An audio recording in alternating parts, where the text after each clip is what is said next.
ৰাষ্ট্ৰীয় পৰ্যায়ত পুনৰ স্বৰ্ণ পদকেৰে উজলিল তিনিচুকীয়াৰ সন্তান দিব্যজ্যোতি গগৈ।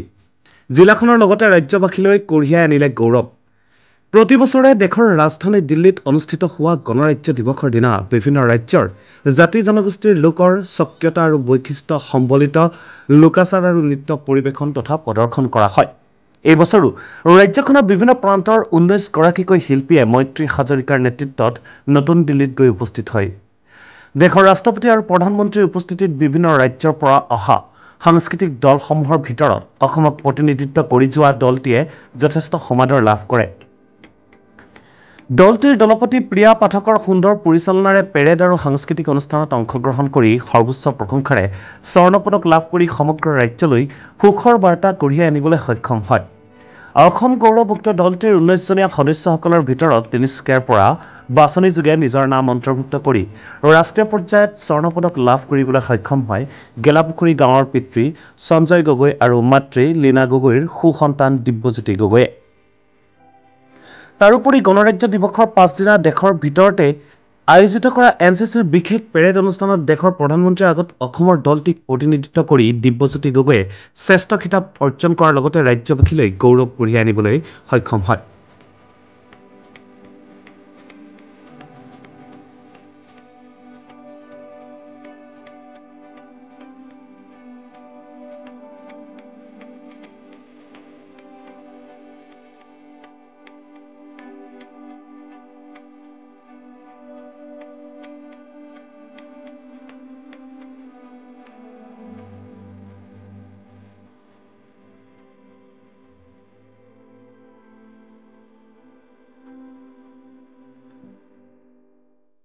মোৰ নাম শ্ৰী দিব্যজ্যোতি গগৈ। মই তিনিচুকীয়া গেলাপুখুৰী গাঁৱৰ বাসিন্দা হয়।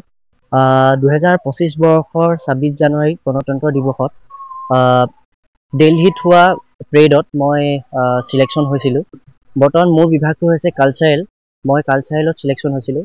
অল ইণ্ডিয়াৰ লগত আমাৰ কম্পিটিশ্যন হৈছিল কালচাৰেল ফালৰ পৰা। তো আমাৰ অসমে অল ইণ্ডিয়াৰ ভিতৰত আমাৰ অসমে গ্ৰুপ ছঙত আমি প্ৰথম পুৰস্কাৰ পাবলৈ সক্ষম হৈছোঁ, গ'ল্ড মেডেল। আৰু আমি তিনিচুকীয়া জিলাৰ পৰা কমচে কম 20জন 15-25জন মান গৈছিলোঁ। তাৰ পাছত আমাৰ মৈত্ৰী হাজৰিকাৰ আমাৰ চিলেকশ্যন লৈছিলে। তাৰ পৰা তিনিচুকীয়াৰ পৰা মই একমাত্ৰ ল'ৰাই মই ইয়াৰ পৰা চিলেকশ্যন হৈ গৈছোঁ। মোৰ ঘৰ তিনিচুকীয়া গেলাপুখুৰী গাঁও। হয়, দলপতি আমাৰ তেনেদৰে গ্ৰুপ দলপতি নাই। এজনী ছোৱালী আছিলে, তাত গ্ৰুপ ছঙৰ লিডাৰ হৈছিলে, তাৰ প্ৰিয়া পাঠক বুলি কয়। হয়,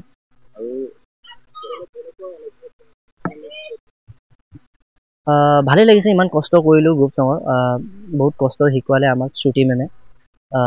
শিকোৱাৰ পাছত আজি প্ৰথম পৰ্যায় পাই ভাল লাগিছে মনটো। আমি কমচে কম 2 মাহ দিন আছিলোঁ তাত। যোৰহাটত আমি এমাহ দিন চিলেকশ্যন দিছোঁ। তাৰপাছত দিল্লীত আমি এমাহ দিন তাত কম্পিটিশ্যন কৰিছোঁ। হয়,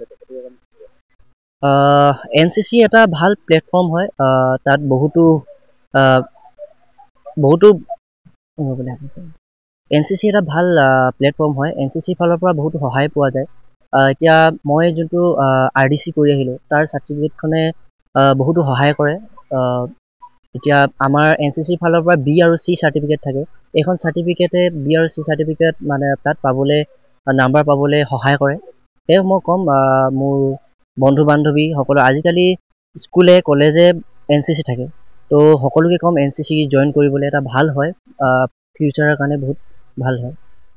সুনাম এটা কঢ়িয়াই আনিছে গাঁওবাসীলৈও এনেকৈ দেখুৱাম। মই মাতৃ হিচাপে মই গৌৰৱ অনুভৱ কৰিছোঁ আজি। মই বহুত সুখী। মই এনেকুৱাকৈ যে আগবাঢ়ি যাব মই ভবাই নাছিলোঁ বাৰু। মই এতিয়া ল'ৰাটোৰ কাৰণে বাৰু বহুতখিনি মোৰ আশা আছে। আৰু মোৰ কলেজখনৰ কাৰণেও বহুত ধন্যবাদ দিছোঁ। আৰু মোৰ NCC গোটেই টিমটোৰ বাবে আৰু যিমানখিনি সহায় কৰিলে তেখেতক, আৰু মোৰ ইমান পিছপৰা গাঁও এখনৰ পৰা যে মোৰ ল'ৰাটো ইমান দূৰখিনি ওলাই যাব পাৰিলে, তাৰ বাবে বহুত সুখী মই। আৰু গাঁৱৰ ৰাইজৰ কাৰণে, আপোনালোকৰ কাৰণে বহুতখিনি ধন্যবাদ।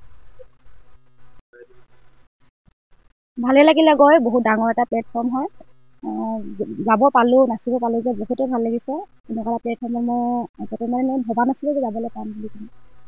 ক'বলৈনো কি আছে, যেনেকৈ আগবাঢ়ি গৈছে এনেকৈ বেলেগো চেষ্টা কৰিব লাগে আগবাঢ়ি যাবলৈ কাৰণে। ভালেই অনুভৱ বাৰু। অনুভৱ ভাল লাগিছে বহুত।